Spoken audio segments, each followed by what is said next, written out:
Hey guys, welcome back to Stuff. This week I'm making a very simple wheelie slash movable shoe rack, and that looks a bit like this. So if you like the look of that, stick around. Remember, while this intro's on, drop me a like and subscribe to my channel.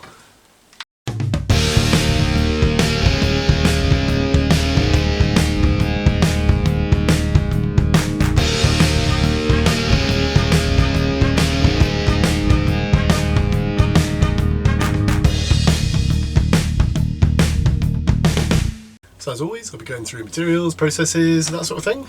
So let's turn around, get amongst it at the workbench.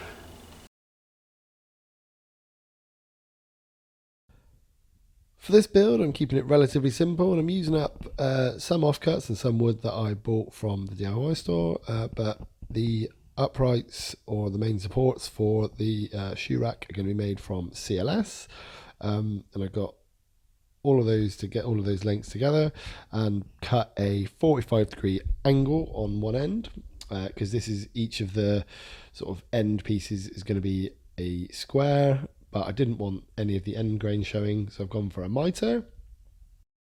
Once I'd cut a mitre on one end of each of the pieces of CLS, I used one of my shoes to mark out roughly how wide I would need to make the shoe rack, and then I could use a tape measure and then my 45-degree square to mark it off properly, and then cut the angle on the opposite end using the table saw again. With all the bits cut, I could start to think about assembly. Now, with a mitre joint, which is your 45-degree angles battered together, they typically aren't very strong. I could have reinforced these with maybe a spleen or maybe a loose tenon or something along those lines. But for ease and expediency, I'm just going to put some screws in and fill the holes. This is going to be a painted part of the shoe rack, so I won't see the filling once I've sanded it back and given it a paint. And I'm just pre-drilling each of the pieces and then using a countersink just so that the heads of the screws will sit below the surface.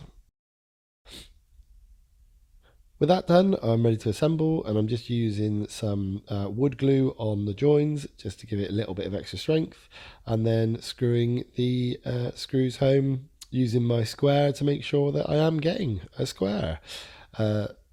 Apologies for the camera angle on this. I wasn't really thinking about where I'd placed it, then I was working right in front of it. Once all the squares were made and screwed together, I could fill all of the holes in, all of the screw heads in with a bit of wood filler. Probably should use a filling knife or something like that, but I couldn't find mine, so I'm just using a bit of a window shim there.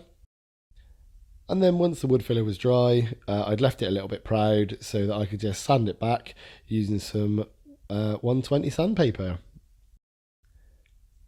For the racks of the shoe rack, so the bit that the shoes will sit on, I'm using some 18mm by 94mm plain square edge pine.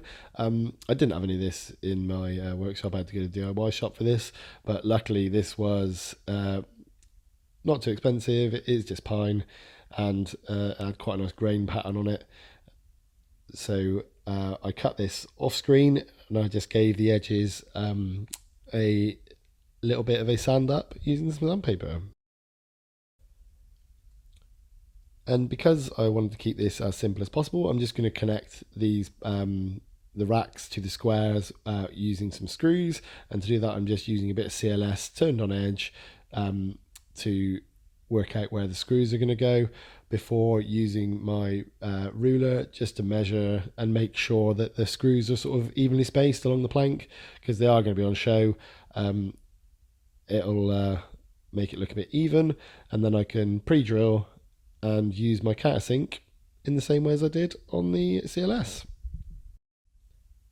And with those holes drilled, I can just give it one final sand, and then I can think about taking it to the kitchen and giving it a paint.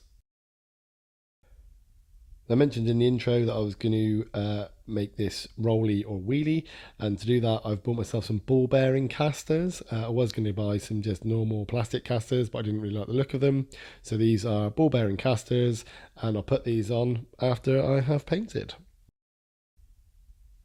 Because I seem to quite like the contrast between painted and stained wood, I'm going for that look again. The squares or the uprights, the frame of the unit is going to be painted white. And I'm just using some satin, white satin wood paint for that. And then for the planks where the shoes will sit on, I am using an interior varnish, which is birch coloured, but is only slightly darker than the pine, and I quite like that because the actual grain on this pine is quite nice. Once it was all dry, I could get to the next part of the assembly, which was to connect the planks to the squares. And that was as simple as lining up the planks and making sure the edges all aligned with the edges of the squares, and then using some screws just to screw them home. And once I'd done the bottom rack, I could flip it over and do the top rack. And just before I finish, I can put those ball bearing casters on.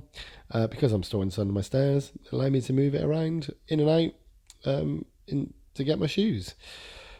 And that is the shoe rack complete. And here it is, holding some shoes.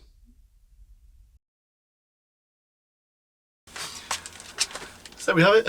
That really was a quick and simple shoe rack, but works for me, fits under my stairs nicely, so what more do I want? All the time left is for a beer. So I today have got a Rooster Brewing Company Tropical Assassin, which is an India Pale Ale. So let's check it out. Ooh, I like that. Remember, you stay safe, get some stuff done.